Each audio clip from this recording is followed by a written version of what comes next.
Hello, today we are solving JAN 2022 paper question number 3 part C. Comment on the liquidity of the business at 30th September 2021.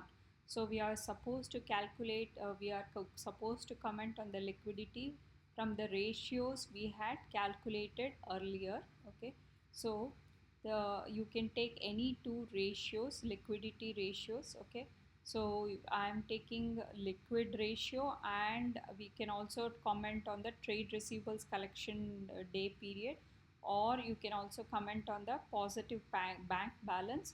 So the ratios are going to be whatever you have calculated. It is better you calculate, you comment on those. Okay, so you will get 2 marks for each of the comment. Okay, you are going to do. So first one is the liquid ratio. Liquid ratio, it had fallen from 1.01 is to 1 to 0.92, meaning the business will not have enough cash to settle any current liabilities. So we know that the liquid ratio, okay, is current assets is to current liabilities. Current assets are those which can be turned into cash. So if it has fallen from 1.01 to 0.92, that means they don't have enough current assets to be turned into cash to settle any current liabilities. Then finally you have trade receivables collection period. So here it has dropped from 36.5 days to 29.5 days, which means they were getting trade receivables very quickly.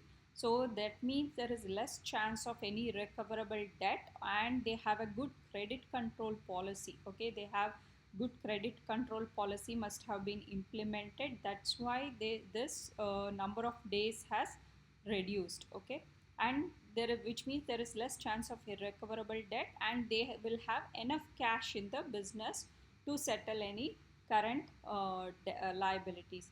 A positive bank balance is also observed. Okay, at the end of the period. Okay, from 5,000 to 11,000, and this must have happened because the collection day period has fallen. Okay, so this is also from this you can see that this has happened. Then next one is the part D. The value of some inventory in the business has fallen during the year ended 30th September 2021. Okay, the amount of inventory has fallen to a point where its value may be lower than the purchase price. So it has fallen from the purchase cost. Evaluate using accounting concepts and conventions whether Moira should revalue her inventory. Can you revalue your inventory because it has fallen below your purchase cost? And he is asking. So as per the accounting concept, okay, so points for revaluing, yes, you are allowed to revalue as per the prudent concept. So it states that if it is a substantiated that the value of the inventory has fallen below the purchase price cost. Okay, it should be revalued to the net realizable value. You can use a net realizable value, which is an application of this prudence concept. You can revalue, says. Okay, whereas which concept prohibits, okay, like a historic cost concept, it says that you can't revalue like that.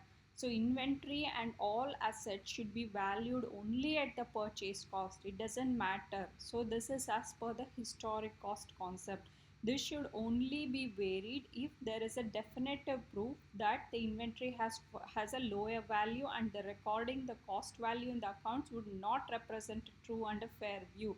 So then this thing, okay, this conflict of accounting concept can only be determined by a skilled accountant, okay, or a CA, who will determine whether can I revalue for this business or not.